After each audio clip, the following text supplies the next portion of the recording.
If you're in the market for a new or pre-owned vehicle, try Pop Chevrolet.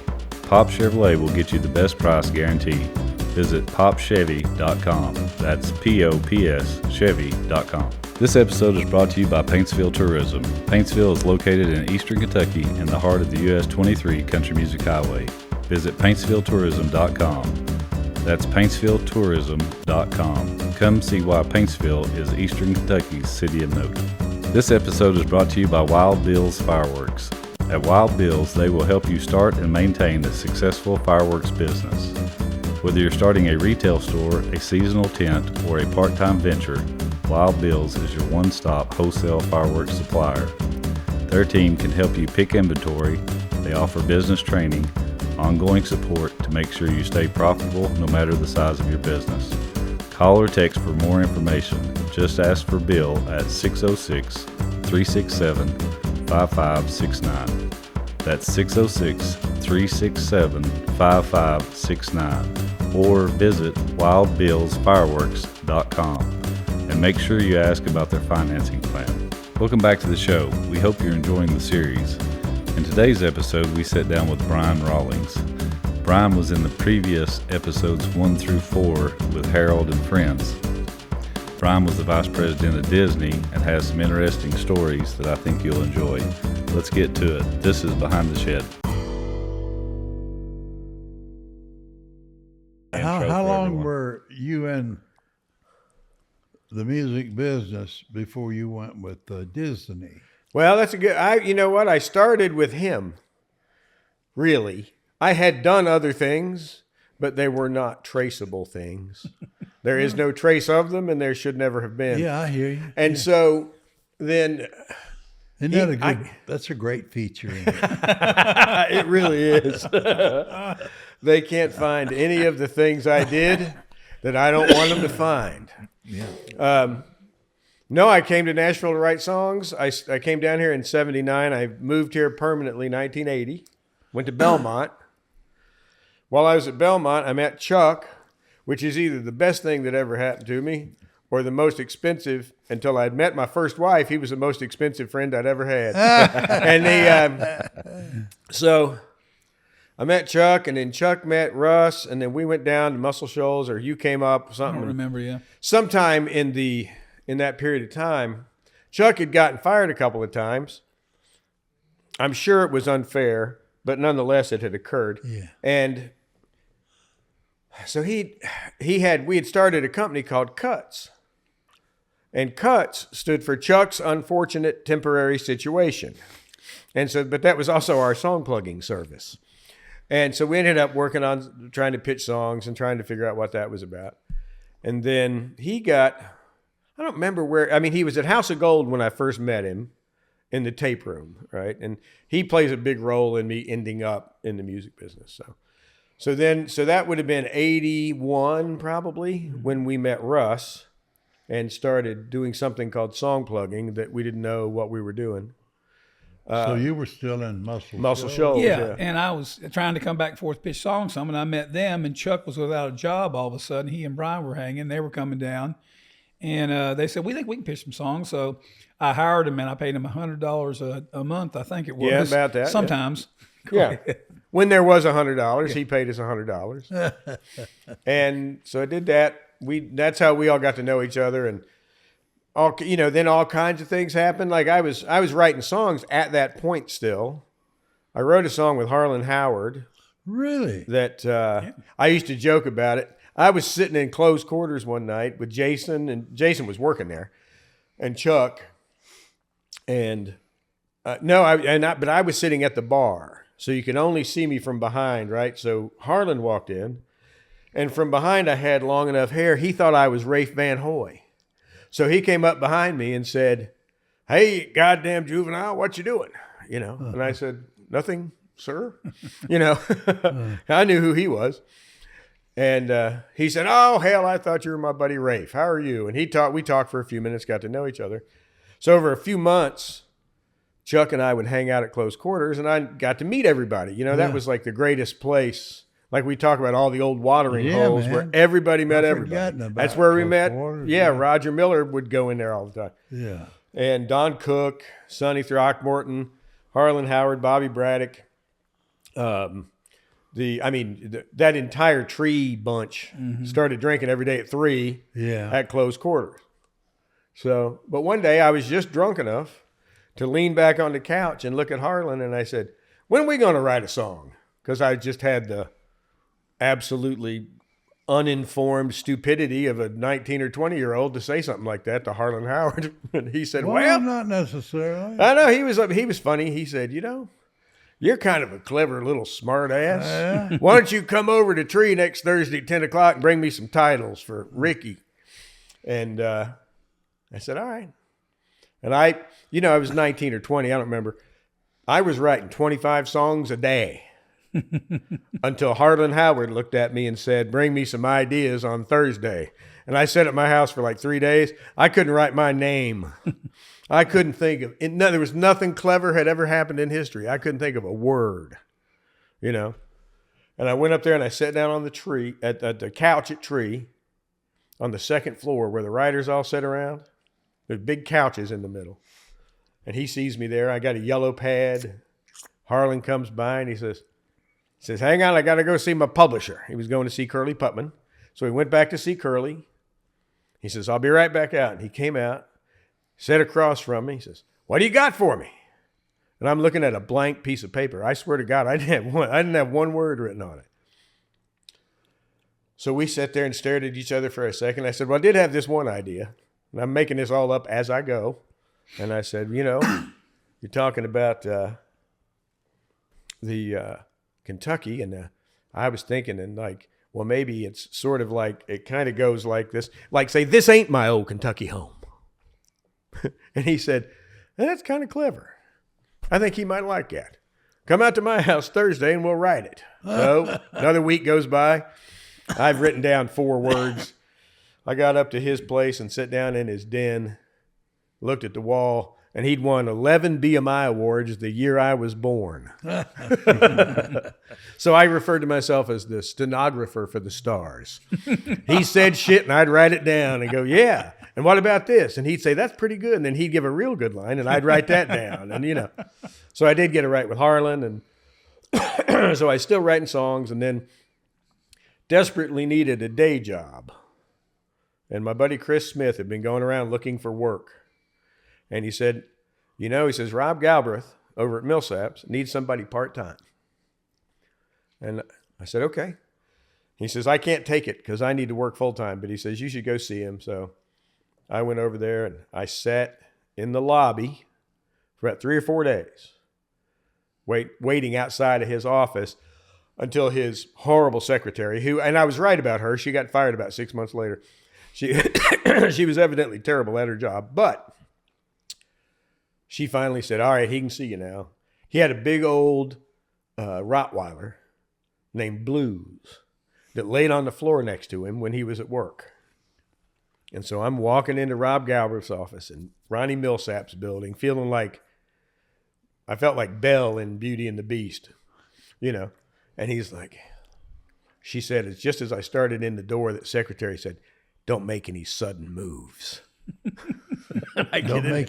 Don't make any sudden moves. Because there's that big old dog, right? Yeah. And it turns out that dog wouldn't have, he wouldn't have chased anything. But so I went in there and I sat down and he offered me, we talked for about 10 minutes. And he went in his closet and he pulled out a 100-gallon lawn and leaf bag full of cassettes.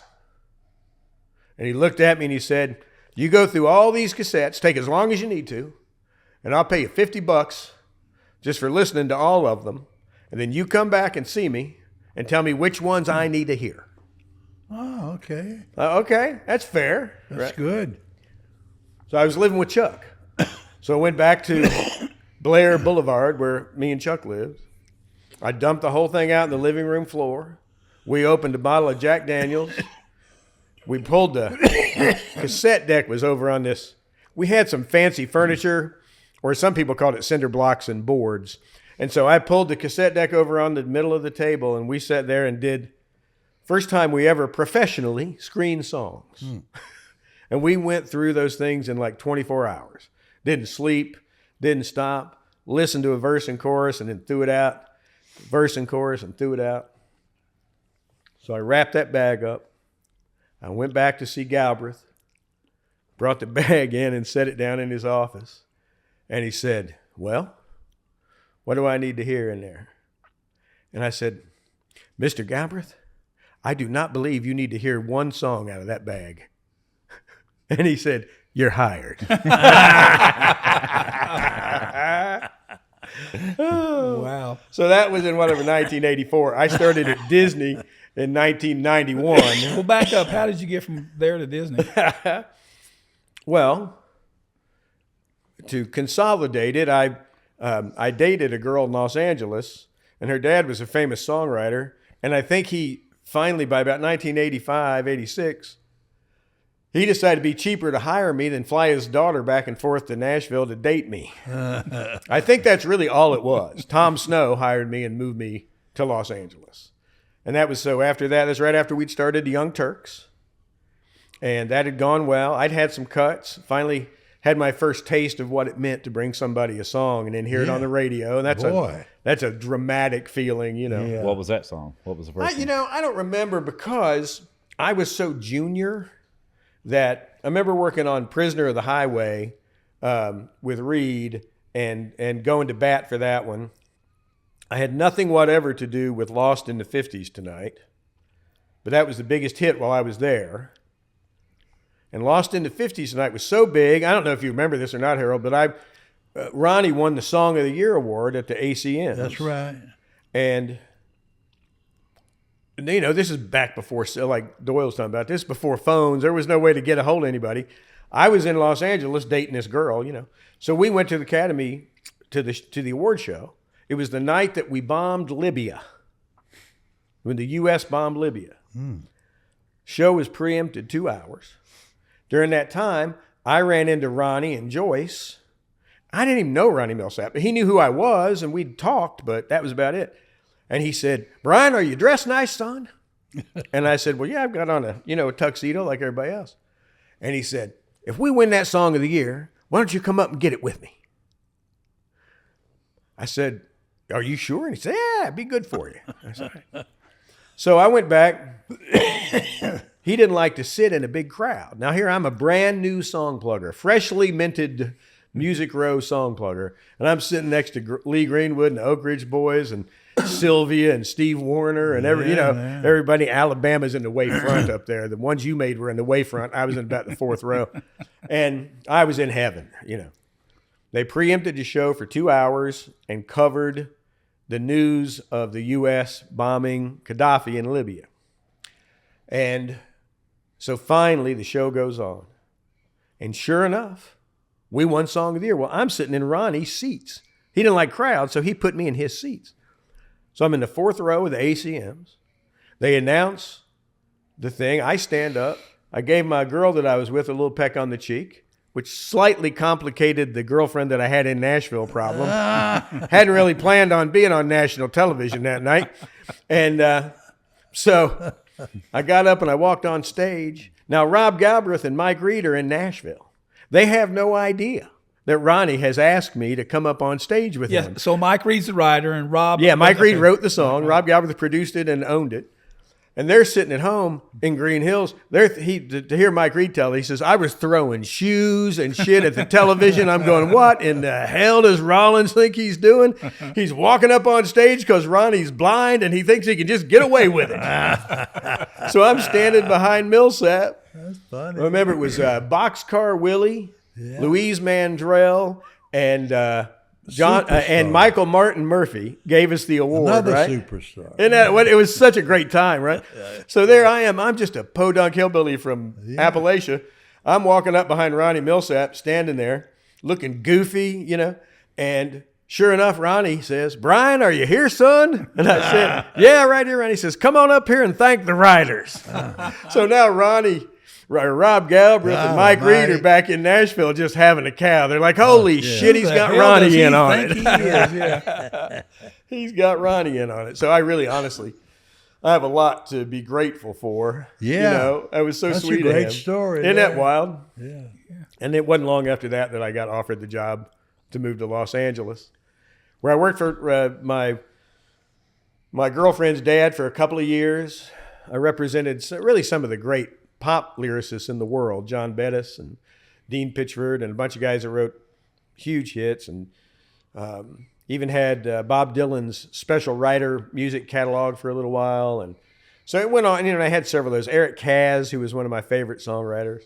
I like Bob Dylan. Oh, Dylan was just, it was something to be a part of that. So I got to be a part of that, and then wasn't long till I wrote a television theme for NBC for a show called Sister Kate. And so my friend Mason Cooper and I got hired to write a theme song, and it made it, and it ran for about a year. But that was sure fun, getting to see your name go by every Sunday night at 9 o'clock. And then I finally got a real BMI check. I called up Phil Graham. It's been 10 years since I got signed. And I said, I finally made my advance back, But that was a lot of fun. So then shortly thereafter, I met a girl, and my buddy told me I needed to get a job. And fortunately, I knew famous people, so I got a job working for Jerry Lieber and Mike Stoller. Oh. And I ran Lieber and Stoller creative side for about 18 or 24 months before Disney hired me away. And I was supposed to come over there and start a pop publishing company and get things out of the movie business. Did some of that. Had a good run. My first number one, and you guys talked about it in the last episode, was with Doug Stone. I had a song called I Never Knew Love on Doug Stone that Will Robinson wrote. And it was my first number one at Disney. Yeah. Wow. So, and then it went on from there. Things went pretty good. That's kind of fun. You went out there to do pop music, and your first one was a country. First was a country hit. I only knew country writers, so the only people I could sign were people I'd known from back in Nashville. So I signed Will Robinson because I always liked him. Will? Yeah. You signed Will? Yeah. I signed Will's my first signing in Los Angeles at Disney. He wrote some of Alabama's early. Yep. He did. He was. I don't know. I just talked to him yesterday, as a matter of fact. He'll come see us one day when we're recording. Yeah, That'd be Will's a fun. great guy. Yeah, man. What did you do for Disney then? So I started out as. Now, did John Gerard die? Yes. Yeah, he did. Yeah, quite some time He was. ago.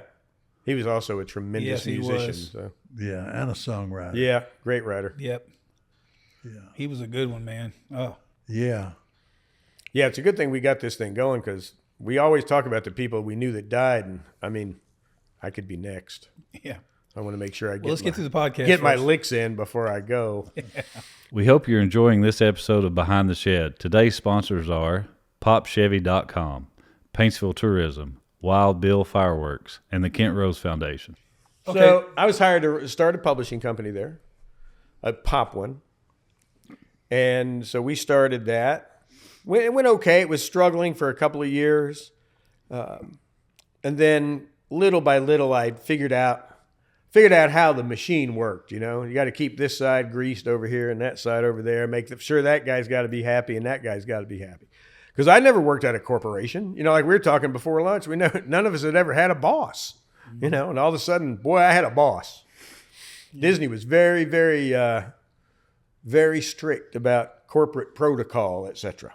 Yeah. And so I had to learn a lot really fast. And that meant learning the finance of the publishing business, and it meant understanding foreign sub-publishing. And I got to travel around the world and make all those sub-publishing deals for the new companies and go to Midem in south of France every year. And, Yeah, I joke about it. I'm just a hillbilly from Appalachia that has a favorite restaurant in Nice.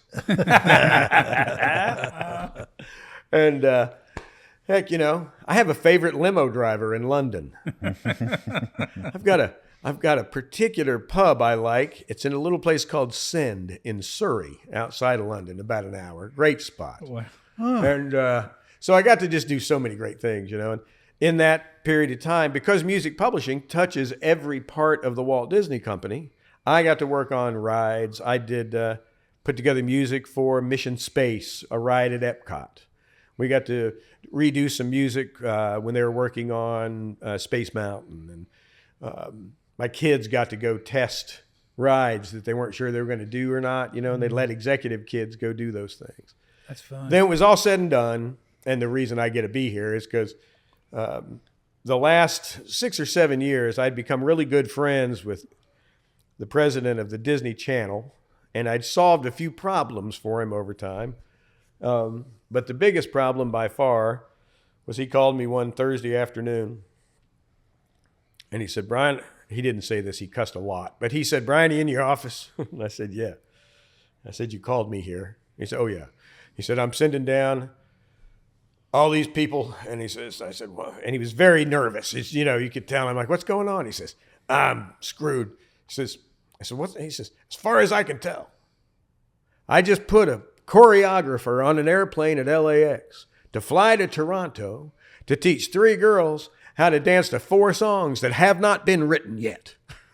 And I said, well, that is a pickle, isn't it? So we sorted through a bunch of songs. A woman named Deborah Martin Chase, and she was the producer of that movie. She produced a whole bunch of big Disney movies, feature films and television. And we found a couple of songs and got enough for them to do. And then I had another writer that had Nashville background, Jamie Houston. We called Jamie, and he wrote a song. Talented guy. Yeah. Super talented guy. We went on and we had a very good run, he and I. But so he wrote a song called Cheetah Sisters over the weekend. And there was a song called Together We Can that my guys in England had written. And a song called Cinderella that had been written for Princess Diaries 2 that Disney owned, but we hadn't used it. So we put all those songs and sent them to Toronto, at which point they could start making the movie The Cheetah Sisters, The Cheetah Girls. Cheetah Sisters was the song. The Cheetah Girls, first Cheetah Girls movie on the Disney Channel. And that album sold, I think, 3.5 million. And they'd never had anything like that happen before. You know, we'd had some successful things in the feature film side, sure. But the Disney Channel, for that to happen, it was an amazing success. So we did that one. Cheetah Girls won. Then I told Gary, who was the president at the Disney Channel, I said, all right, we're going to be fine. But don't you ever make a musical without calling me first. And he never did. And so we went on and we made 4 in a row, sold right at 50 million records in about 7 years. Almighty. And the New York Times says that the High School Musical series that we did for Disney made the company about $2 billion. So it was a good run. But once again, very much like everything Harold Shedd ever touched, it was weird, right? It wasn't the norm. Yep. Nothing about it was like what they did over here. Yeah. We had none of that going on, right? I got you. It was, let's make a break into song musical for 11-year-olds. What could go wrong? Yeah. You know. And so we did. But so it was great fun. But also, you know, you kind of ran through that real quick. Yeah, I wanted to for the High School Musical thing. I know you're trying to get through quick. But the High School Musical thing, you put all the writers together and pretty much had the themes. You got to write these songs for this musical. By the time we got to, because of the Cheetah Girls debacle, shall we say, where they didn't have any songs, you know, they're trying to make a musical without any songs. So we got a heads up on that. So really within about 3 months, the next script that I got was High School Musical. And Peter Bergalosi wrote it, and we got it. So we went through that one with a highlighter. Said, we ought to put a song right here, and it should be up-tempo, and it ought to be like that. I should get Matthew Gerard and Robbie Neville to write that song. Yeah. So we'd explain what the song needed to be, and we'd send them off to write the song. Boy, that thing was huge. God. That was huge. Yeah. That was, including Hannah Montana, that allowed me, I worked on 5 of the top 10 biggest television soundtracks in history, just during that period of time. Wow. Yeah. It was a big run. So a very exciting time, you know, and it was crazy, like they always are. You know, when things are going like that, you don't expect it. Mm-hmm. And all of a sudden people are calling you from all over the place going like, what happened? I'm like, I don't know what happened. My 2 favorite days at Disney were Tuesday when I got SoundScan and Thursday when I got paid. That was the only 2 days I cared about. That was a lot of fun. There was a lot of records. Now, as we were talking in the first episode, so all the did guys. you? Go ahead. I was going to say. I was just going to say. Now you know why when all the other guys talk about Brian come to town because he spent some of that Disney money. Go ahead. I'm sorry. No, I was wondering if you ever used any pre-written material in a soundtrack. Absolutely did. Most of the time, what I was doing, we had specific writers do it on purpose. 2 reasons. One is Disney needed to own it. When you package a musical, it's very difficult if it's successful Like look at the Lion King right now is almost 30 years old, right? And if Elton John and Tim Rice had copyright recapture rights, everybody'd be in a lot of trouble. Yeah. So all those songs are written as work for hire. If they're in a film that's where they're integrated like that, they're almost all work for hire. Then the things that are in the background on the road, a band playing in the background, radio stuff, all that was pre-written stuff. So most fun I had in Nashville was Fox and the Hound 2. I came down here and I set up a big stage down at, or a big meeting room at the Lowe's on West End. We had storyboards and pictures and all kinds of things so the songwriters could come in, and we ate a whole bunch of food at Ruth's Chris and told them how great it was going to be. And got, I think Marcus Hummond wrote one of those songs. There were a lot of people though, and that, as I remember, because we did one, Tony did one for you. Yeah, that's right. And as I remember, the way Disney did it, Harold, interestingly enough, they'd say, okay, we're going to pay you $2,000, I don't know what it was now, to go write the song. Yep. And then if we keep it, we're going to publish it. Yep. And so that's how it works. And then we give you more money. Yeah. Now, I will say those work for hire deals, those guys made as much money as they would have made otherwise. Just Millhouse couldn't be involved in it. Exactly. Tony could, but we couldn't be in it. Yeah. Yeah, Tony got his money, but that's not true either. With Elton John's deal and Tim Rice's deal, they had co-publishing. Oh, I see. Okay. They were paid a co-publisher share to their publisher, but it was on the schedule. It wasn't. It was set up as a Schedule A. It wasn't part of the contract. So Right. yeah, it was wild. But I had to learn all that too. I had to learn the legal stuff, right? So I was fortunate. It was, I mean, it was trial by fire. It always is, right? But sure did learn a lot. So it's good to know. And it was a crazy period of time. Still in the Guinness Book of World Records twice. That's pretty cool. Biggest jump in chart history. Wow. That was a Jamie Houston song. Yeah. Yeah, man, even like that, that Hannah Montana thing. I mean, we go on, but boy, Hannah Montana, oh my God. I remember back when that was going on, you guys were putting that together. Am I wrong remembering it was initially called Lexus, Texas, wasn't it? I believe it was. That was the original title? Lexus, yeah. Because I remember... There was also a Oklahoma name at one point. Yeah, I didn't know that, but I remember when I was working with Billy on a record, back around that time, and I know they were trying to get Miley that gig then. And I'll never forget you calling me and telling me, we were talking about it was Miley, yeah. Because somebody else had been cast. Yeah. There were a lot of good reasons to hire Miley, though. And Billy Ray was one of the reasons. Yeah. Because he could be there having a father on the show, having a dad on the show that could actually be a dad to the minor actor also means she's always available. Right. Yeah. So since he's going to be on the show too, and she's on the show because she has to have an escort at all times. It's either a hired guardian or a parent has to be with her 24 hours a day. Mm-hmm. So it was great to have Billy Ray there. How much money did Hannah Montana make? It's kind of hard to say, and I'll tell you why. Cable shows.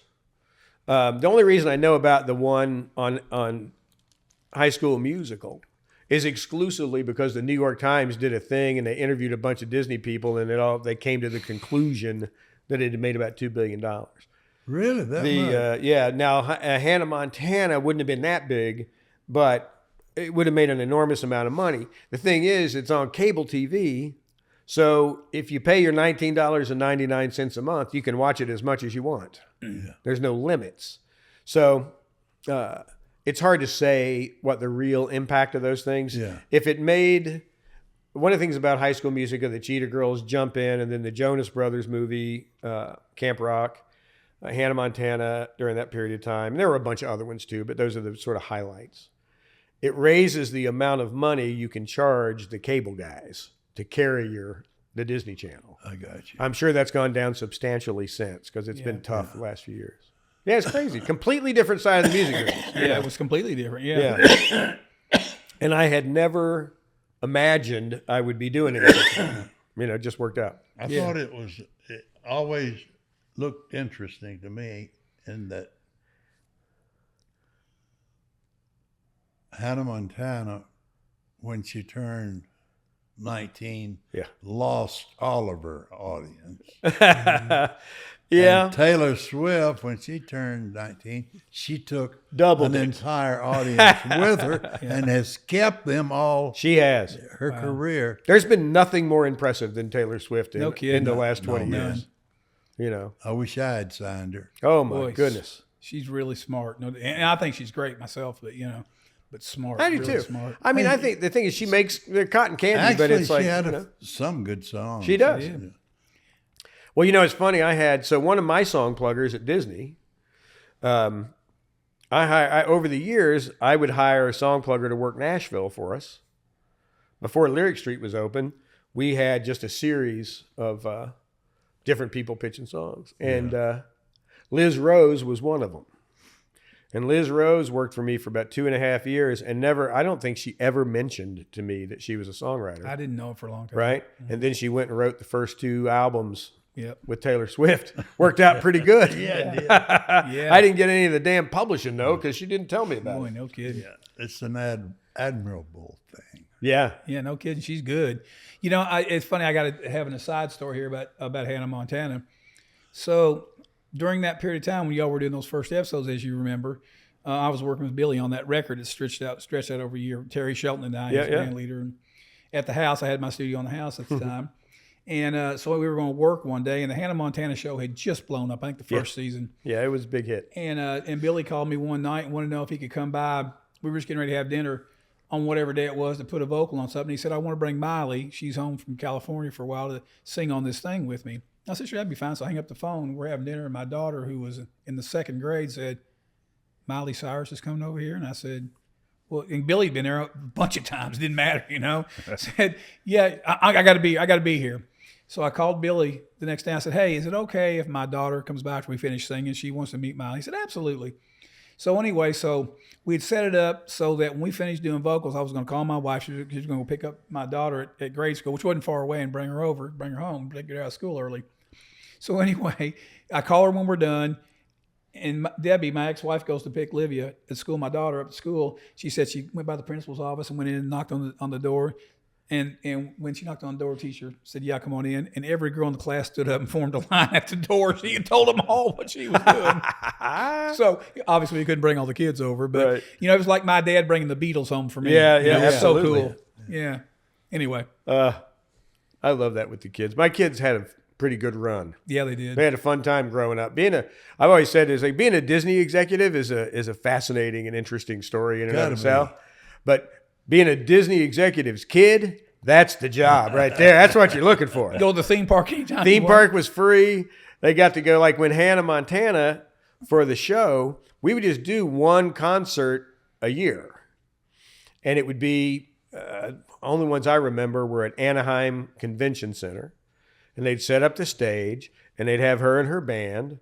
They'd come out and they'd be dressed in a certain way when they had all this stuff behind them or the name of a town or something or lit up a certain way. I paid no attention. And so my kids could come and bring all their friends to this free concert. Mm-hmm. So they'd all come there and they'd all get glow sticks and things you wore around your neck and your arms and all the candy. You had to keep them up for like 2 hours. So keep them full of candy and keep them jacked up. But the thing was, Miley would come out as Hannah Montana and sing 30 seconds of her quote unquote big hit, the best of both worlds, right. Whatever. And then she was done. Then she'd go change clothes. They'd change the set, bring it out, and then she'd come back and sing it again for 30 seconds. Wow. And then go back out and come back. But they didn't care. They just loved it and screamed and yelled. Oh, yeah. To be 1,000 of their closest friends down there looking as though there were 10,000 people. Now the first Hannah Montana record and the first album anyway, who put those songs together? Mostly the TV show guys. So nobody... But like the best of both worlds, were you not involved in that one? Or a anything? little bit. It's like, so my guys were working on it. We had a team at that time that I'd been assembling little by little over a long period of time that were good at writing for things. So Matt Gerard wrote Best of Both Worlds. And he had just had a big hit with Kelly Clarkson. I didn't know how to fly. I know the song, yeah. Breakaway. Breakaway. Had just had a big number one with Kelly Clarkson. he's a successful guy out of Canada, then moved to LA and it was working with us. And so he wrote a bunch of things that were really, really, really good for different television shows. And he continues to do some of that work. Hadn't been with Disney for years, but Wow. as none of them had to work anymore. It was one of those weird things where the same guys worked from that beginning of Hannah Montana all the way through the Jonas Brothers, and they all became multimillionaires Yeah. over and over again. It was crazy.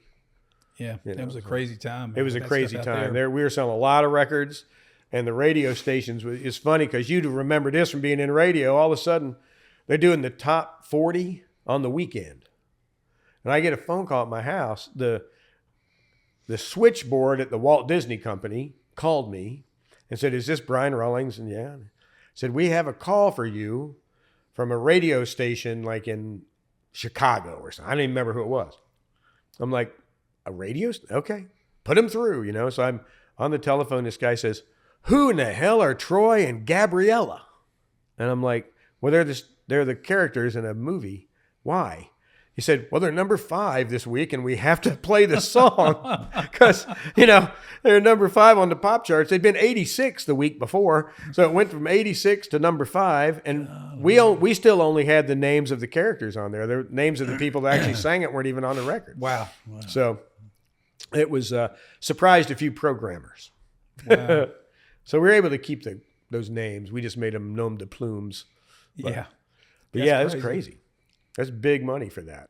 And then there were, greeting cards, backpacks, pencils, and, singing.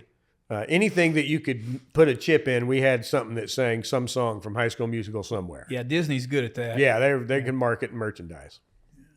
So interesting to me, this trajectory, from all these things we've talked about, and we all count you as a mentor. This one's way over there somewhere. It's kind of crazy how that mushroom does that. You know what I mean? Isn't that cool? That's fun. It was always great because I never got to be good friends with very many producers in Nashville because I was always a little bit, well, first of all, I was arrogant, but I always, I don't know, there was always a little edge there where it seemed like they were playing small potatoes. And Harold was playing big potatoes. Yep. Right? And it was like, I just liked Really the whole idea of taking a chance on something that you're not supposed to do was just always a more fun idea. Oh, Why yeah. get in the music business to do the same shit that he did last Thursday? Exactly. It's not any fun. Harold had the potato farm. He had the farm. He did. But it was his own kind of potatoes. Yeah. They're little shed spuds. Yeah, shed spuds. I like.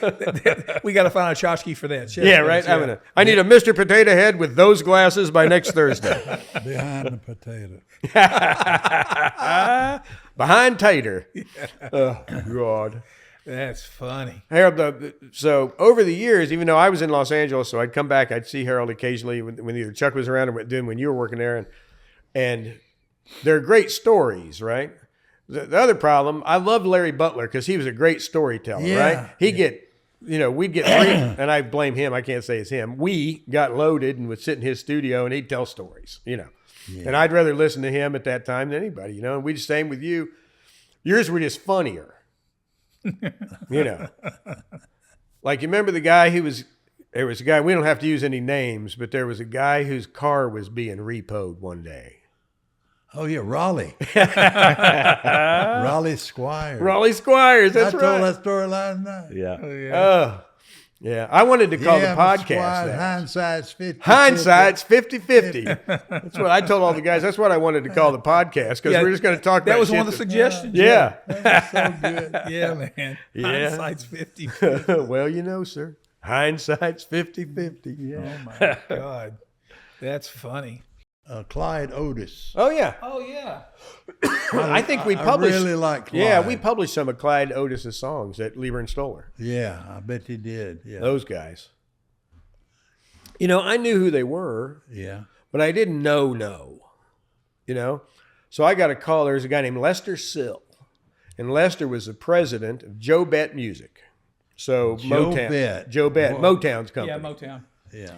And what did that mean? What was that from? I think that Joe Bett was, if I'm not mistaken, it had to do with Berry Gordy's family. It was either his wife or mom. Maybe it's his mom and dad's names. Yeah. So I went over to Joe Bett one day, and the guy that had hired me to write the theme song for NBC, his dad was this famous guy named Lester Sill, who in the publishing business in L.A. and New York, very, very famous. Yep. And so I went to see him, and he says, you got to get a job, kid, because I was getting married. He says, you got to get a job, kid. You're going to need benefits and insurance and all that shit, you know. And I've just been a songwriter, you know. So he got on the phone. He made a couple of calls, you know, and he says, shit, that's not going to be called EMI. He says, nah, they just promoted somebody. They don't have the right spot for you. Hang on. And he gets on the phone. And they chew and chawing and hollering at somebody. He says, can you have lunch Monday at La Dome, which was an insanely fancy restaurant, right? And I'm like, can I have lunch with Lester Sill, the president of Joe Bett Music, Monday at La Dome? Let me have my secretary look at my schedule.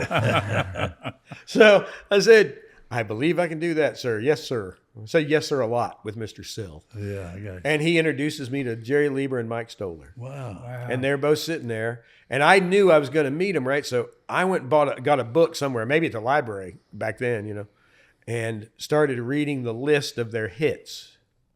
And it just goes on and on How many did they have on the coasters? Well, all of them. So they wrote all the coaster songs. So they wrote all the hits. So Love Potion Number 9. The what was the one that the Beatles cut? The Beatles had a big record on the coasters hit. Not Kansas City. No, Kansas City they wrote too. They wrote On Broadway, and they wrote no, it was a dude's name. They wrote Poison Ivy, didn't they? Poison Ivy. They wrote the Poison Ivy. yeah, all those things, and then they wrote On Broadway. Charlie Brown. And Charlie Brown. Charlie Brown. And I mean, you think about Kansas City, you know, it was like one of those songs. I didn't think anybody wrote Kansas City. I just figured it had always been. Yeah. And but even what about the Elvis hits? well, they had 28 Elvis cuts, Oh my God. and because they wrote Jailhouse Rock, they wrote Viva Las Vegas, Love Me, and then Hound Dog was the biggest for Big Mama Thornton. That was a good one. Big Mama Thornton's record. First of all, it's a girl song. So Hound Dog's a woman song. Number 2, it's about a gigolo that she can't kick out of the house. Well, obviously, that's not the one Elvis cut, right? So there was this dude doing a lounge act in Vegas and had a really good reputation. And Elvis and I guess the Colonel went and saw this guy sing in Vegas. And they loved this song, this Hound Dog song. But he had made up a bunch of words to make it work for a guy to sing it. And Elvis cut that version. So there's 4 or 5 lines in that song that Jerry Lieber did not write. Wow. I didn't know that. Wow. He said, yeah, you ain't never caught a rabbit was not something I came up with. He said that was just the guy that sang it in Vegas. Wow. So, yeah, a bunch of that crazy stuff. We used to go, when I worked for Lieber and Stoller, we'd go down to, they had a safe deposit box at City National Bank. And Randy Poe and I got to go down there a couple of times. He just took me with me to show it to me. Pulled out this great big thing and opened it up. And there are all the contracts with Elvis Presley's signature, Colonel Tom Parker, and Jerry Lieber and Mike Stoller for when they were hired to write the movies. Wow. You know? And it's just amazing to see that much history in one place. Wow. Yeah. Ugh. But he's the most interesting guy I ever knew. Jerry Lieber knew everyone. He wrote Jackson. I didn't know that. Yeah. He wrote the lyrics for Jackson. Wow. Didn't know that. Yeah, he's just one of those guys. He was a little more like Shel Silverstein, in the way he just wrote all the time, and he was a little manic and a little crazy and just constantly creating something. Well, which one's still living? Mike Stoller. Stoller, yeah. Yeah, Jerry died several years ago. Yeah, so Stoller was in town. Recently, he came out and he did like his 90th birthday thing. Yeah, or something, yeah. He was at the CMA Theater. Yeah. And he's still very fun to hang out with. He's in the Herald category. Yeah. He has been around the music business his whole life, and he didn't want to be in the music business. He was a classical pianist. He didn't wish to be bothered. Oh. But Jerry Lieber is a very convincing fellow when he gets you going, Talked him into writing some blues, you know, and he says, well, at least it's easy. That's fun. Went well for those boys. Yeah, but that man. exposed me to a whole other side of the music business. Yep. The commercials and synchronization and television and catalog acquisition, Yep. you know. Wow. Started Man, I've already buying moved. catalogs. It was wild. Yeah. Yeah, I've already moved from us. Can and you what we're guys doing. explain a little bit how that works with syncing songs? So Brian's great at it. So my job really for Lieber and Stoller. So Jerry Lieber and Mike Stoller started making an enormous amount of money, obviously in the late 50s, when Hound Dog was a hit. So there was this guy named Freddie Beanstalk. Freddie, I know that name. yeah, his wife was partners in Atlantic. Yep. So Freddie had a company called Trio Music, and then which was co-owned. That was the Trio was Jerry Lieber, Mike Stoller, and Freddie Beanstalk. I didn't know that. He got fired by Elvis's cousins, the Auerbachs, and the Auerbachs were kind of Elvis's thugs, you know. And so if I'm never seen again, it's because they heard this. So but he got fired by them for stealing. And Jerry, and this is very Jerry Lieber, he's like, anybody that's got balls enough to steal from the Auerbachs, I got to hire that guy. So they hired him. And they put him out. They said, you go find catalogs. We'll pay for it. You find them. We'll be partners. And they bought the New York Times publishing companies and what would later become SBK. But they owned Fiddler on the Roof, Zorba the Greek, all the Melanie songs, the Turtles hits, all that. They just bought all these copyrights over the years. They also had this kid that worked for them that he was their tape op guy and assistant engineer. And if you worked for him, you had to give him your publishing, you know. So they had all the Phil Spector's publishing too, because he was their tape operator. Wow. And they invented the Jerry Lieber and Mike Stoller. You can tip your hat real quick because they invented something called the producer's royalty. I know that story. There had never been a producer paid any money on a record before. So they went to Jerry Wexler and Ahmet Ertegun, and they were on staff at RCA, but they were still producing the Drifters over on Atlantic. So Jerry and Mike, and Jerry's the kind of guy that will ask you a hard question. So he looked at Ahmet and Jerry and he says, we got to get paid for this stuff. We're giving you all our great songs and you're doing all this work for you and we're not getting any money out of it. And they said, so we just want a penny a record. A penny a record going forward. And Ahmet Ertegun and Jerry Wexler did what they wanted to do at that point. They had them removed by security and thrown out of the building. And 2 weeks later, called Jerry back up and said, all right, Jerry, you know, because they stopped producing stuff for Atlantic. They just went away and went back to RCA and did their job. So 2 weeks later, either Jerry or Ahmet one called him and said, all right, damn it, you can have your penny for being a producer. You know, just get back to work. Yeah. Right? And that was the first time any producer had ever been paid a percentage on a record sale. I didn't know that. Mm-hmm. And so that became, then obviously from there on, it grew into a real business. But, you know, it was a staff job back then, you know, in the 50s. Well, that's true. Right? You were just on salary. Yeah, our RCA used to have staff producers. Yeah. Mm-hmm. Ronnie Light was one of them.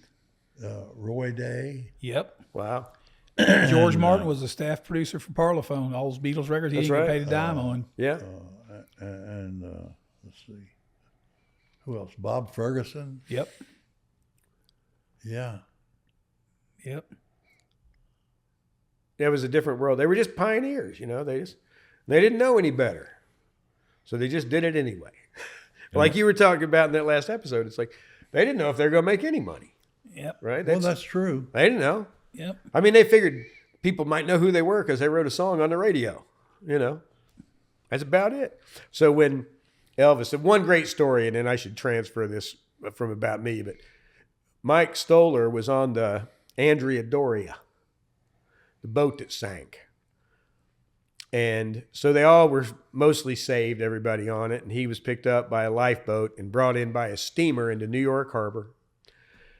Jerry Lieber met him at the dock with a sharkskin suit and a bottle of Courvoisier and said, Mike, we're rich. Elvis cut Hound Dog.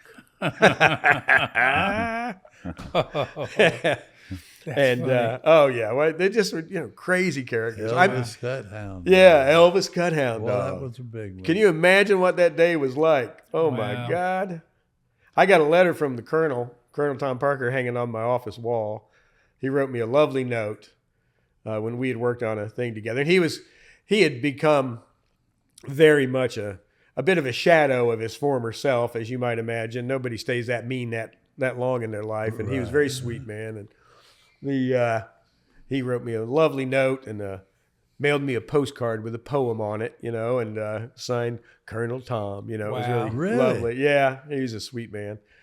I met Anne Margaret doing that job. Wow. Right? I remember one day we drove out to Anne Margaret's house and got to sit in the den with her and her husband, and because there was an undiscovered Elvis track with Anne Margaret singing on it that we were going to release. Oh. Wow. Right? I mean, just different things, Wow. And it just made it What exciting. was his name? He was an actor. I don't know. It's funny. I can see his face, and you're right. I can't remember. It was something simple like Smith or something like. I just don't know if they were still married at that time or not. Oh, This okay. might be a later version. Could be.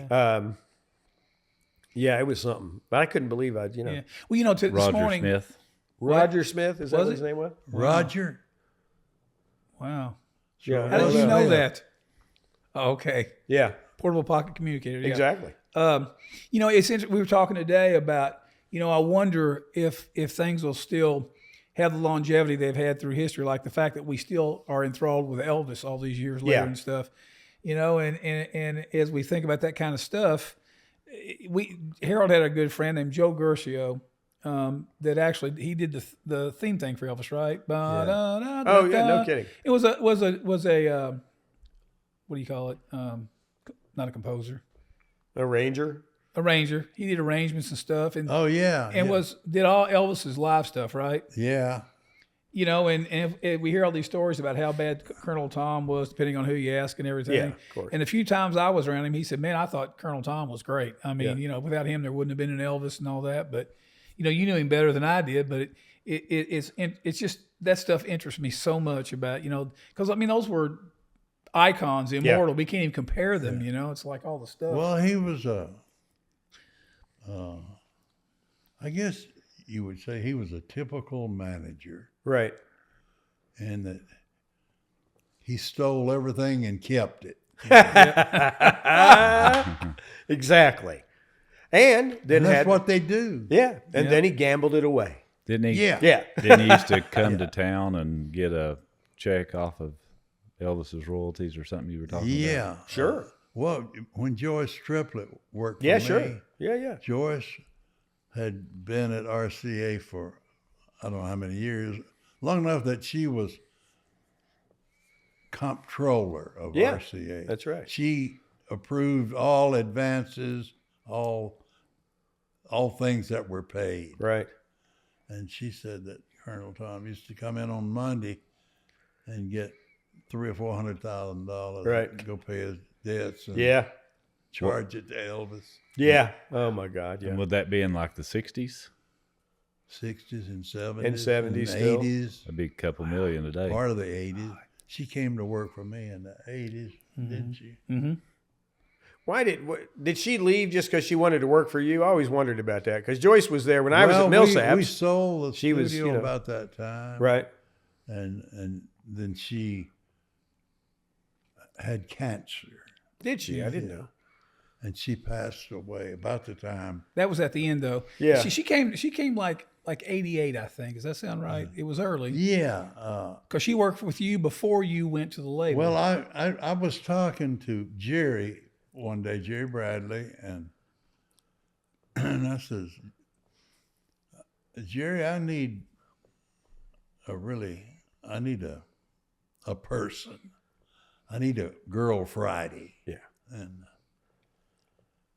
he said, well, get Joyce Triplett. And I knew that Joyce had a good job. I said, I don't think I can afford Joyce. My job don't quite pay like, But he said, well, you might be surprised. He said, wouldn't hurt to ask her. So I called her and made an appointment with her and went over and just went in her office. And I said, Joyce, I won't take a lot of your time, and and I can't afford you, but maybe you could tell me somebody that could do what you do that I could afford to hire, Yeah. kind of thing. And she said, well, you might could hire me. And I said, well, I'd like to think I could, but I can only pay you. And I gave her a number. Right. She says, well, I can do that. Ha! And so that was it. How wonderful. Oh, it was great, man. She knew literally everyone in the music business worldwide. And knew all the secrets. Knew all the and secrets. knew how to do everything. Yeah. Yeah. That may be the best hire you ever made ever. And- She was great. Yeah. I'd ask her a question and she'd go, How we used to, speaking of Jerry. even if I wanted to date a person, I said, Joyce, check this lady out for me. And Right. so in a day or so, I'd say, what about Miss So-and-so? Oh, God. So We used to make that joke about Mike and Jerry. So Jerry Lieber was a crazy ADHD, bipolar, out of his mind, let's do everything, Yeah. you know.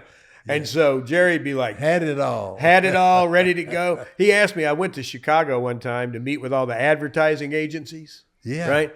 And I went up there and we had these big meetings and a bunch of funny things happened. But we're going there and it's like, you understand, you know, that we represent these songs and these songs and these songs and blah, blah, blah. And they're like, oh, this is great.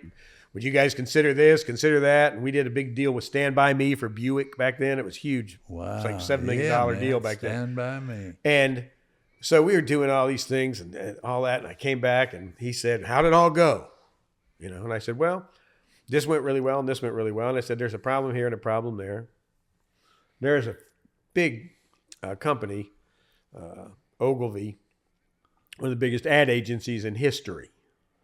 And I'd said something about maybe we should do this or this. We could put together another package that's specifically for them and give them some parameters on cost. And we'll give them a nice package, you know, so they'll understand when they call, they know they can make a deal. He immediately said, how much would it cost to buy them? You know, they were about a $2 billion a year company or something like that, you know. But that's Jerry. He's like, well, let's buy Ogilvy Mather. It'll be fine, you know. And then Mike, we used to say he was Dr. No, you know. You'd come in to ask about something, whether it was buying a piece of furniture for the lobby or traveling somewhere, whatever it was. He would just say, how would you like your no? That's funny. So when you saw Elvis at the Fox Theater, was that the only time you saw him alive? Only time I ever saw Elvis. And what year was that? 57. Wow. That's very early Elvis. Yeah. Yeah. How was, Man. Heartbreak Hotel. Yeah. how was that concert? Man, that was like a Billy Ray concert. That's when he was still Elvis. Yeah. Panties flying and Yeah. bras and Wow. Wild times. Wow. it was crazy. That is crazy. That was something. Yeah, man. You know, But there's not a better theater in the South to see a live concert than No kidding. I've never been to the Fox. the Ryman is the only other place. Yeah. Pretty great. They're both acoustically designed and they just, I mean, sound really good. Yeah. yeah, there's I not love a 'em. bad seat in the house. Right, right. That's fantastic. Who else did you see there? If you were in the business of seeing acts back then, right? You were seeing a lot of shows. Yeah. Anybody else stand out at the Fox? No, not And that's really. amazing. You think about that, Elvis was that good in 1957. Yeah. You've probably seen 5,000 live shows, and it's like, well, there's Elvis at the Fox. Oh, yeah. Yeah, That's the deal. but Billy Ray was like that. Yeah, in the had the beginning. same electricity. Yeah, Billy Ray was like that at the Paramount in Ashland. yeah. Yeah, right. The Paramount in Ashland. Yeah, but nobody knew that. If you didn't know what that was, that was the whole thing. People were like, "Jesus, this guy's already a star. Who is this guy? Where Right. is that? Yeah. I want to be there." Yeah. Right. Now I've never seen the Paramount. I've never been there. I wasn't there for that. But I can't imagine what's around it. Is it out in the middle of nowhere? Or, No, it's right in quote unquote downtown Ashland. oh, I didn't know that. I've But never you been there. know, It's really nice on the inside. Excuse me. Yeah. you could walk into the Longhorn or wherever with Billy Ray, and in about less than 2 minutes, it would be quiet as a mouse. Right. Wow. And you would know someone had entered Right. the building. Isn't that And wild? he had that aura, Just wild. it's the touch, I Yeah. call it. Yeah, he yeah, had yeah. he had been touched, and There's nothing like standing with everyone him, right? Standing with him on stage when he's going out there. You're standing on the edge there, and he walks outside. Soon as he clears the curtain, the noise. I remember standing backstage at a festival one time down in Southern California, and one of our artists was on there, and he was having hits at the time. But I was with one of our young female singer-songwriters, Sydney Forrest, who was I just love. She never did Right. have big hits. We got her on a couple of TV shows, and great things like that happened. But standing there with her one day, and it's like when Uncle Cracker was still hanging around with Kid Rock, and he walked out there and he'd had a big hit with Follow Me. Mm-hmm. And so when he walked out from behind there and the band came on the stage, there's that welling of applause that comes from 25, 30,000 people. And it's all, of course, it's an amphitheater, so it all comes at you yeah, like a little bit of a funnel, and it comes down and it's like, ooh. I remember looking at her saying, this is why we do this, right? That what just happened right then? This is the thing, right? The people that can make that happen. Yep. It is an amazing feeling. I'm sure you knew that Cotton worked with Uncle Cracker. Yeah. Yeah. Yeah. Yeah. Yep. Man, I'm just thinking about that. What you were just saying, and Billy Ray connected that year at Fanfare when Billy Ray came out to do the show, the Mercury show. And I'll never forget, there'd been a bunch of acts on all day, and stuff going on. You're not used to go out there nonstop. And the band hadn't even started playing yet. They were just getting ready to hit the first note, and he was going to come out. And somehow he came out behind the thing back there early. And I mean, I'd never heard in all my fanfares during those days. Yeah. I had never seen that before. The sound that came out. Then he went back and the band started, and I went, "Wow, look at." Whoa. Because at that point the record had blown up, but I still hadn't seen Billy live before ever. At that point. Wow. That's a And hell it's of like an we're seeing introduction what happened. to it. I'd never experienced that before. And Awesome. and it was a measurement against the whole day and every act that had played. Right. Like, and he hadn't even started playing yet. Oh, I love that. George Strait used to do country music festivals, he called it, but it was a day-long concert, and the concert would end with George Strait, and he was at Buckeye Stadium there in Columbus. 80,000 people there. Yeah. And The horseshoe. Brooks and Dunn opened up for him, and Reba McEntire, big acts. But when he walked out on stage, you could feel it in your chest. Oh, The yeah. noise. Yeah. Oh, yeah. 80,000 people screaming. Well, that's the thing, isn't it? Oh, Wow. I mean, it's amazing. And I mean, that still happens. Yeah. You think about the Taylor Swift stuff we were talking about. There's still people that are making that happen. Yeah. I don't know how many of these same people will be able to make it happen in 20 years. Exactly. Right? We'll see. We'll see, because I think it's tough. You Yeah. know? It's hard to make that sustainable these days. Yeah, well, it's like we said earlier today. But that Elvis came off of the Louisiana Hayride, Yep. and it was like a launching pad to the Opry. you Yeah. know? Right. If you could get from the Hayride to the Grand Ole Opry in Nashville, you had made it. Yeah. You Yep. know? Absolutely. Yeah, there are great stories about that. My God, yeah. Coming Yeah. from the Louisiana Hayride, he kind of he mixed that whole formula up a little bit. Yeah. Yeah. He made I'll his say. own brew. I'll say, yeah, for sure. That was amazing, though. That's like, They started a label in the early 80s. The Hayride did. And the man who had bought the Hayride, his name was David Kent. and his family owned the nicest men's store in Shreveport or Bossier City or anywhere in that area. Right. And Mr. Kent had a lot of money, and he bought the hayride, and he had added a lot of artists to the roster because they still had the live shows on Right. the weekend, Yeah. like the Opry. You Yeah. know? Yeah, you got to fill those slots. Yeah, and they were all broadcast live over KWKH in Shreveport. And had some really good acts. Had some good acts. Bet. Mickey Furman, Wow. Kenny Surratt, Truman Langford,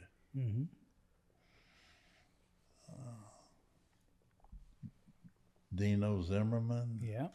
Guitar player, yep. Yeah. Didn't Merle Kilgore come out of there? Merle Kilgore, yeah. Johnny Horton. Really? Wow. Oh, yeah. Wasn't Merle Hank Williams guitar hander or whatever you call that person that reaches him a guitar? Guitar tech. Yeah. They didn't call it that back And then then. that's No, how they didn't he- have he such be- words. That's how he became the manager of Hank Jr. because he'd been around Hank since he was. Yeah. Oh, okay. Yeah. I love it. I love Merle. Yeah. Yeah. What a great guy. What a What a funny funny guy. guy. Funny man How again. about a funny guy? Yeah, That was man. one of the best things about that period of time with those characters that were all funny. Yep. You know, Yeah, you could- they were. Because if you're a really great songwriter, you're probably well read. You got to be clever, right? And you got to be whip smart. Yeah. It just makes for good comedy. You Yep. know, I mean, these guys were just unleashing the funny all the time. They Yeah. were funny. Jack Clement. And Jack Oh, yeah. Clement's Jack, crazy. all Yeah. the two guys, Jack Clement and Bill Hall, they were Yeah. funny guys. Oh, Yeah. it was funny. What was the deal with? There was a whole bet going on for a long time about Buddy Killen's toupee, and at Maud's Courtyard there was a standing bet for like $1,000, and I think it was Bill Hall that said, "I'll give anybody $1,000 that knocks that rug off his head." And of course, nobody ever took him because it'd be the end of your career. Yeah, or your life. Or your life. Yeah. Yeah. Yeah. But that was like, you know, you go in Maud's Courtyard, and Yeah. you talk about holding court. Well, you could hold court back then. They were all That's funny. Right. That's right. Everybody. Well, you had to be. You had to be one of those people to even do this. Yeah, You know. that's true. What was the big guy's name that sang at the Stockyard? We just mentioned him the other day. Well, oh yeah, I can see his face too. I can see him right now. Vernon, Kenny. If you say it, I'll know it. Yeah, We said it the other day. Jason remembered it. I can't remember now. let me just call him.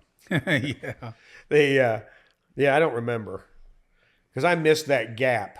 Yeah. The Stockyard, I was there several times, but it was early. Yeah. Or if I was back in town from Los Angeles and there was a showcase, I'd go. I hated to see that place close. Yeah, The lead guitar player's name was Hank I didn't know. I didn't know. I just knew because he was a private detective. Didn't know that. Hank was a dick, Yeah, and he Private. also private married dick. the girl that sang with Toby on the road, Micah. Yeah. I think that's her name. Yeah. Micah, Yep. great singer, a real pretty girl. Yep. I love it. Tommy Riggs. Tommy Riggs. Tommy Riggs at the Stockyard. Tommy Riggs. And the name of the band was like Gang Control or something. Tommy Riggs and something Gang like Control that. seems like that. or- They had a name, yeah. I can't remember now. Yeah. And the little guy that played the horn, German guy. What was it? I didn't even remember Henry that. Somebody. Yeah. Boy, he was so good.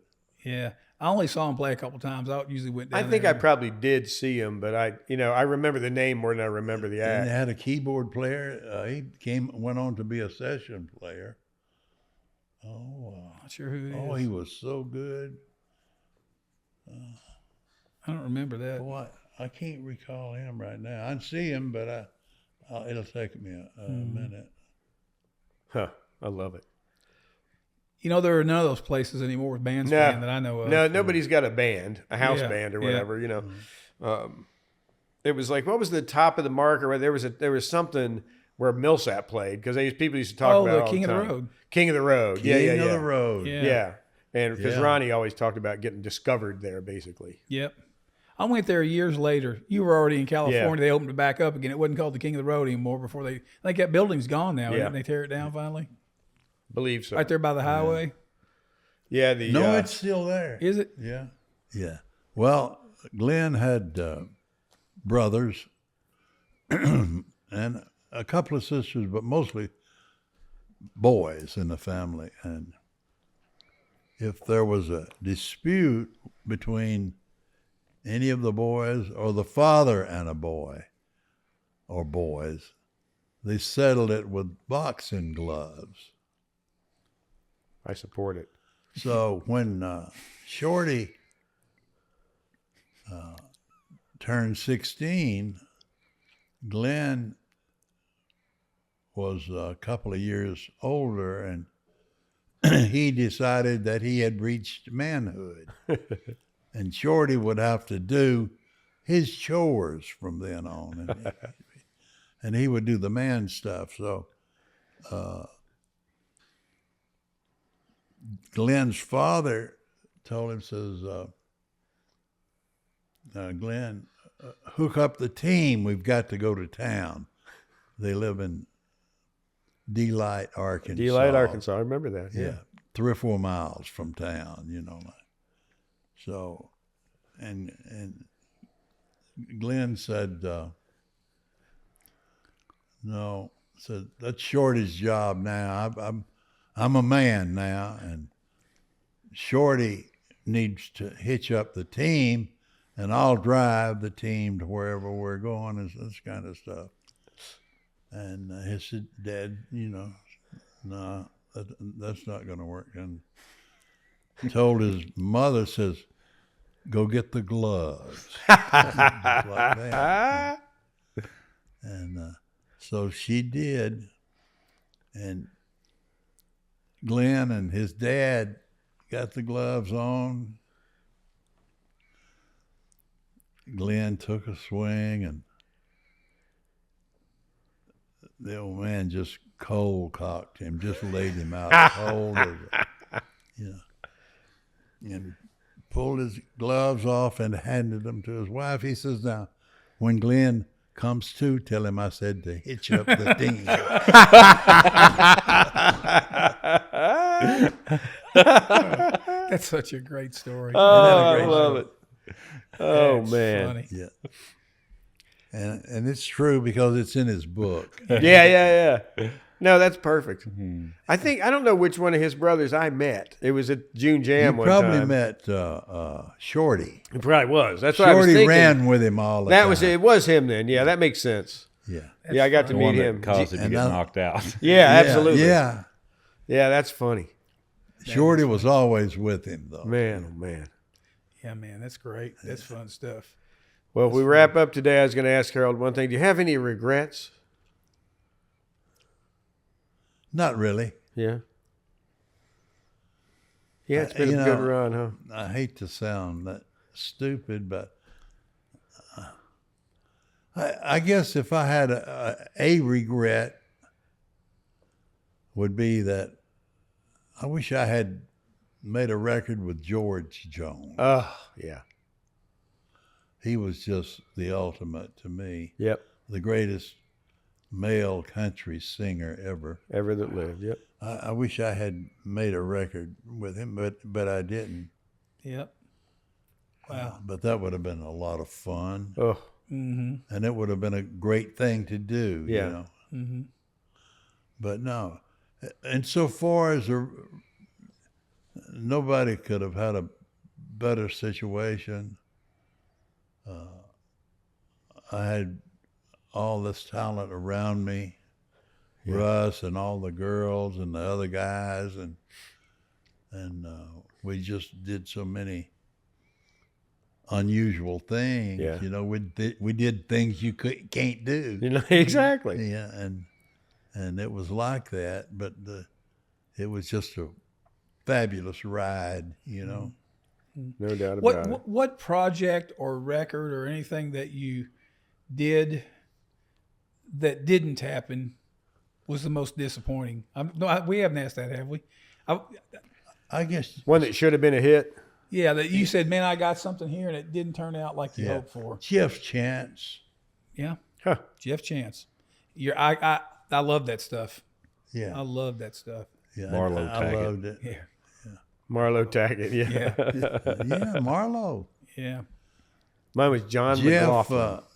Jeff, you probably knew Jeff. He was from Houston.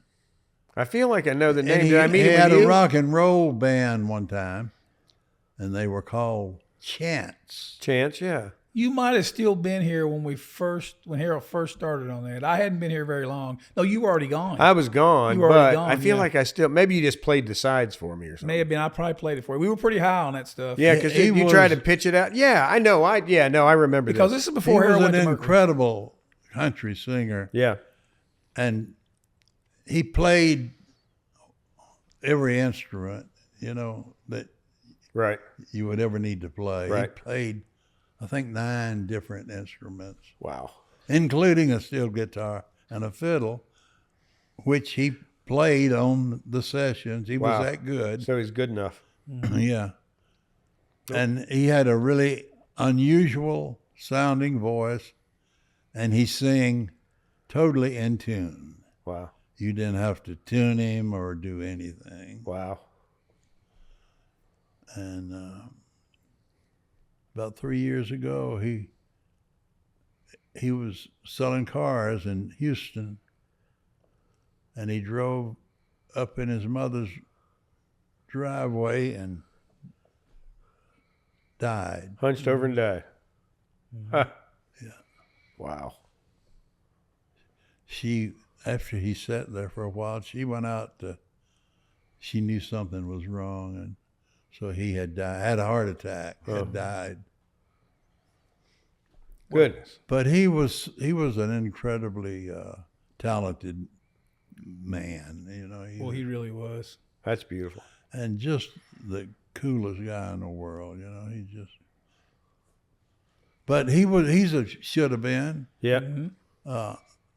I thought, frankly, I thought Butch Baker would be Yep. a little more accepted Yep. than he was. He was good, man. He was a good singer too. He was. And wrote some good. We did one of his songs. Yep. You did the duet with Danielle Alexander. Yeah, too. that's right. Yeah. Yep. Yeah, Wow. Danielle was good too. Yep.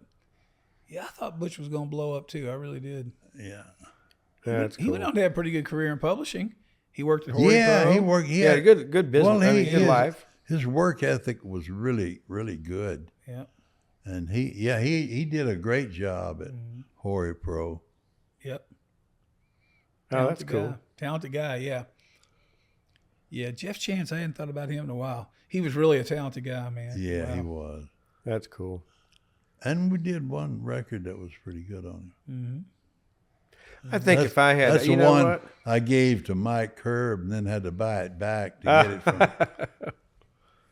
Yeah. He was a pretty good business guy too. Yeah, he did too bad. No shit, man. I used to, because Curb was the sponsor of Belmont on the West Coast. So, and earlier when you guys were talking to Doyle. Broadway, yeah, I was going to say Hollywood, but Yeah. then when you were talking to Doyle, he was talking about how Belmont cranks out more students than the music business could ever got it's like between Belmont and MTSU.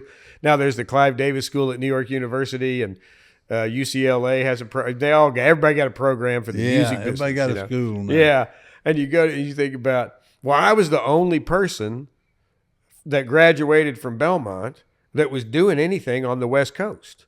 So every time they had a photo op, I was me and Mike Curb. We never did get to know each other hardly at all. I don't think he'd recognize me today. But I was in picture after picture after picture with him because they'd have what they call it Belmont West. Wow. And that's when the students from here would come out there for a semester and study. And then they'd have a thing at either I remember one was at the Fox Studios and one of the sound stages, and et cetera. And we'd all come down there and say how great Belmont was, and I'd get my picture taken. And in 25 years, I lived in Los Angeles for 25 years, almost to the month, and never met another guy out there that had gone to Belmont. Wow. In the music business. Nobody, Wow. Mike Curb was Dale Earnhart's first NASCAR sponsor. Yep. Ha! I knew that. That's a good start. Yeah. I did know that. Yeah. Yeah. He got into racing before any of these other people did. Oh, yeah. He sponsors everything. Yeah. That's amazing. Yep. I think about it. If I had one regret, any one regret, I wish I'd have spent more time with Brando. Yeah. I started to say that, but I thought, well, that's tacky. That's funny. Oh, shit. I I'm wish I'd glad I was spent a here. little more time. A little more Brando. time with Brando. Oh, that's great. That's I great. love it. Oh, Thanks, Harold. Thank Yeah, you guys. man. Brian, thank you. Appreciate y'all having Thank me come out and you. hang out. Yeah. And next time we go to that restaurant we went to today, I'm buying. Okay. I'm getting three McDoubles in. You can get 3 McDoubles. Exactly. All right. Thank you, guys. Shell out falls. I got shell out falter. That's funny. Oh, All right, guys, let's call it a day. thank you. Thank you. Are we through? I think so. We're through. Wow. We did good. That does it for this episode of Behind the Shed. Thank you for joining us. Behind the Shed podcast was created by Wade Smith, produced by Russ Zavitson and Wade Smith, recorded at Ace Haggerty's podcast house in Nashville, Tennessee. Camera, audio, and video and editing by Zach Day and Jack Youngblood. Music written and composed by Russ Zavitson. Today's guests were Brian Rawlings, Russ Zavitson, Wade Smith, and Harold Shedd. You can contact the show via email at behindtheshedd@gmail.com or visit us on Facebook and Instagram at Behind the Shed. If you like the podcast, please subscribe, rate, and leave a review on your favorite podcast platform and also on our YouTube page. If you would like to support this podcast, please visit patreon.com/behindtheshed. Have a great day and share some stories. Tune in next week as we go Behind the Shed. If you're in the market for a new or pre-owned vehicle, try Pop Chevrolet. Pop Chevrolet will get you the best price guarantee. Visit popchevy.com. That's POPS Chevy.com. This episode is brought to you by Paintsville Tourism. Paintsville is located in eastern Kentucky in the heart of the US 23 Country Music Highway. Visit paintsvilletourism.com. That's paintsvilletourism.com. Come see why Paintsville is eastern Kentucky's city of note. This episode is brought to you by Wild Bill's Fireworks. At Wild Bill's, they will help you start and maintain a successful fireworks business. Whether you're starting a retail store, a seasonal tent, or a part-time venture, Wild Bill's is your one-stop wholesale fireworks supplier. Their team can help you pick inventory. They offer business training, ongoing support to make sure you stay profitable no matter the size of your business. Call or text for more information. Just ask for Bill at 606-367-5569. That's 606-367-5569. Or visit wildbillsfireworks.com and make sure you ask about their financing plan.